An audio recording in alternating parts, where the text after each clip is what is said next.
আপনি কি কখনো ভেবে দেখেছেন কিসের অভাব আমাদের জীবনে সবচেয়ে বেশি? টাকা পয়সা, বড় বাড়ি, নাম যশ এসব থাকলেই কি সত্যিকারের সুখ পাওয়া যায়? আজকের গল্পটি শুনলে হয়তো আপনার জীবনের চাহিদা আর অভাব সম্পর্কে নতুনভাবে ভাবতে শুরু করবেন। আমার এক বন্ধু বিশাল শিল্পপতি।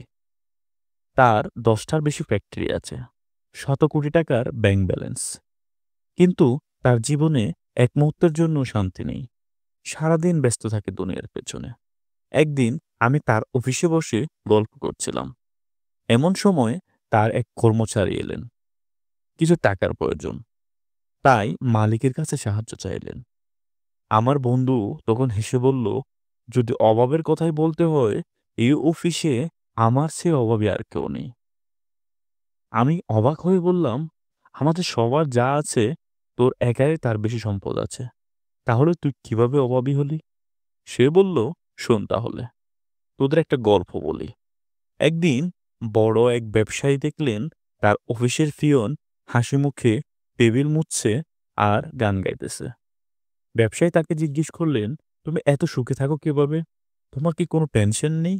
পিয়ন হাসি মুখে উত্তর দিল, স্যার, আপনি যা বেতন দেন তাতে আমার ভালোভাবেই চলে যায়। আমার কোনো অভাব নেই। ব্যবসায়ী অবাক হয়ে তার ম্যানেজারকে ডেকে এনে জিজ্ঞেস করলেন, আমি এত সব কিছু পেয়েও শান্তি পাই না, আর এই সামান্য বেতনের কর্মচারী এত সুখে থাকে কিভাবে? এটা কিভাবে সম্ভব? ম্যানেজার বললেন, স্যার, সত্যিকারের রহস্য জানতে চাইলে একটু বড় পদে প্রমোশন দিন তাকে, কিছু বেশি পরিমাণে টাকা দিন, তারপর দেখুন তার সুখ থাকে কিনা। ব্যবসায়ী তাই করল। পিয়ন আনন্দে আত্মহারা, কিন্তু সুখ বেশি দিন স্থায়ী হলো না।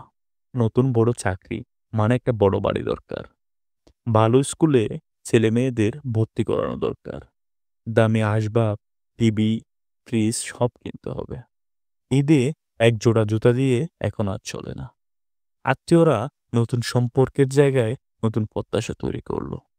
অফিসের সবাই ফ্ল্যাট কিনতেছে, তাকেও কিনতে হবে। এভাবে টাকার পরিমাণ যেভাবে বাড়লো, তেমনই বাড়লো চাহিদা।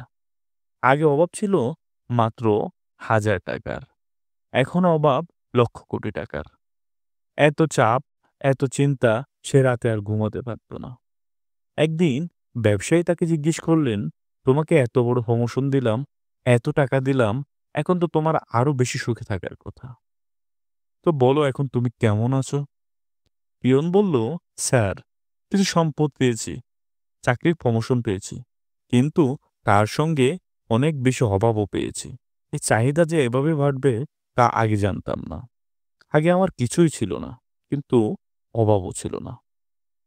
আর এখন সবকিছু থাকার পরও মনে হয় আমার কিছুই নেই। এখান থেকে শিক্ষা হলো, 1 টাকার সম্পদের সঙ্গে 2 টাকার চাহিদা আসে। যতই আমরা দুনিয়ার পেছনে ছুটি, কবরের মাটি ছাড়া এই অভাব কখনো পূরণ হবার নয়।